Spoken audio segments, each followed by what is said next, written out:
Hi. I realize that a lot of my videos get into the minutia of the data and the physiology, but today we're going to get extremely tactile. I'm going to present five. This wasn't money, by the way. It was just, for some reason, it just sounded right. Tactile. I don't know. I'm going to present five foundational things that you need to do to achieve the healthiest version of yourself. Additionally, I will give you exact ways that you can achieve each of these five things, as well as how they compound on one another, but we'll cover that at the end. If you're new here and you have no idea why you'd even give a insert strong word for emphasis about my opinion, I'm finishing up my PhD in molecular medicine. I've been a researcher for 10 years and I've been a health professor for a number of years. I hold my master's in exercise physiology and, well, I could rattle off a few more of my academic and experiential accomplishments, but the bottom line is I take large amounts of data across a multitude of studies and break it down into understandable terms for you in all of my videos. So this information will be based on what I've learned, not from my credentials, but from science-based, data-driven conclusions based on my own analyses. That said, I'm still a dude on the internet, so check in with your physician. Enough bloviating, let's begin. First, let's begin with something that is forced upon us by nature: sleep. I won't be going into the physiology here because this is all about the tactics. When you think about sleep hygiene, which is how you achieve the best sleep, you should be considering two different things: sleep duration and sleep quality. One is sleep duration is just literally how long you sleep. You should be aiming for 7 to 9 hours of sleep. More sleep is not better. That doesn't mean that if on occasion you feel that you need to sleep more, you shouldn't, but it shouldn't be a habit, as oversleep can also be a detriment to your body and psyche. Two, sleep quality is the quality of your sleep. Are you awake every hour for 10 minutes, or do you sleep well throughout the night? Obviously, you should be aiming to sleep throughout the night. Now, how do you improve both? Well, there's four things. One, you should be sleeping in a cold room. The recommendation, according to these researchers, is between 32 and 34 degrees Celsius. Additionally, humidity should be between 40 and 60%, since high humidity seems to also interfere with sleep and waking up in the middle of the night.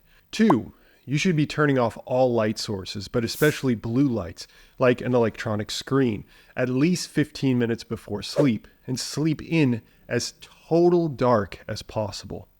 Number three, learn to do nothing.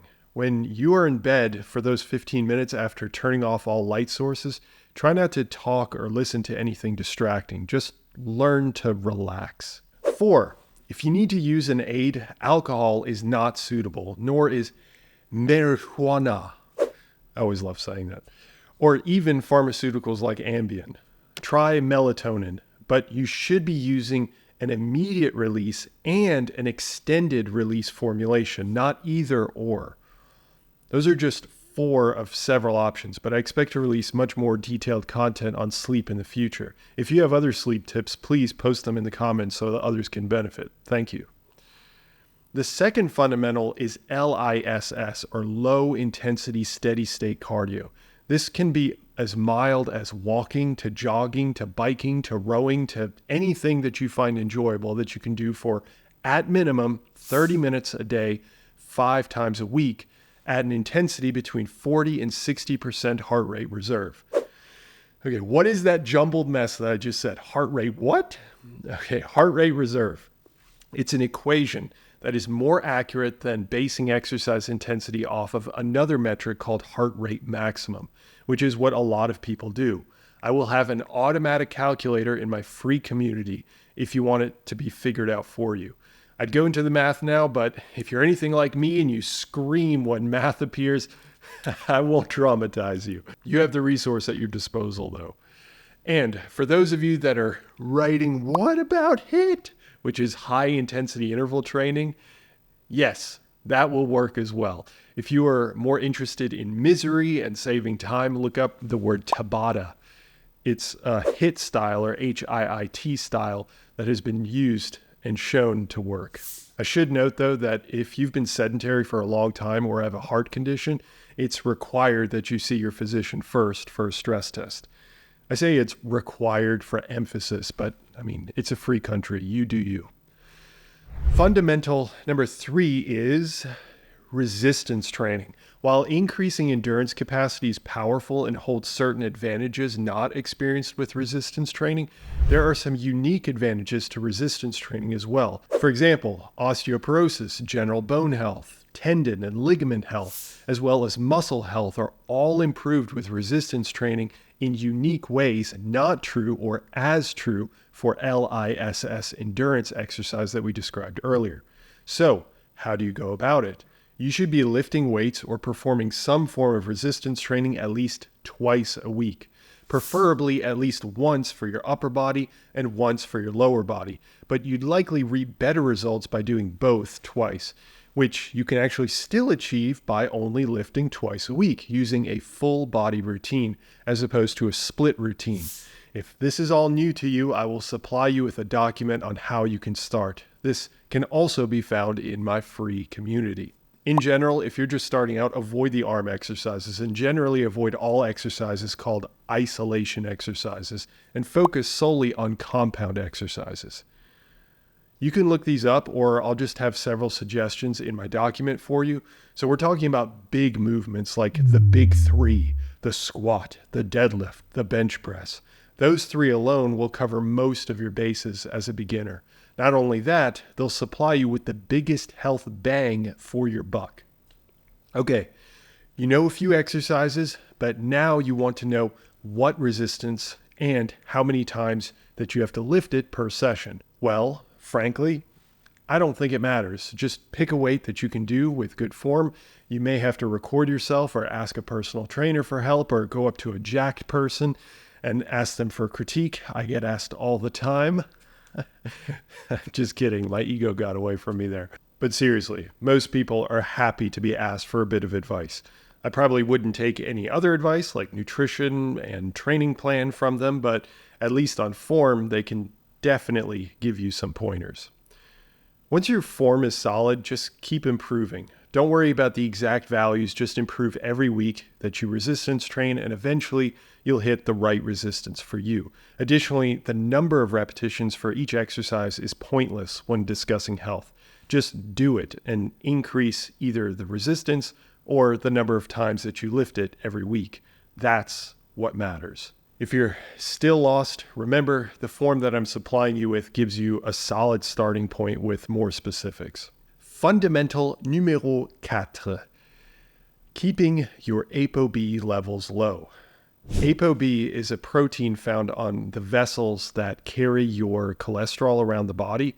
So having elevated ApoB levels is strongly believed by the vast majority of scientists and doctors to be a major risk of heart disease. So high ApoB, defined as anything out of the range, anything over 100 milligrams per deciliter, is going to be detrimental to cardiovascular disease risk. The higher your ApoB, the higher your risk. Okay, so how do you lower it? Well, there's 3 ways. First, lowering your saturated fat intake is imperative. While it may be true that certain saturated fats are not detrimental, the most common saturated fat, palmitate, is found in many of the high saturated fat foods and is inextricable.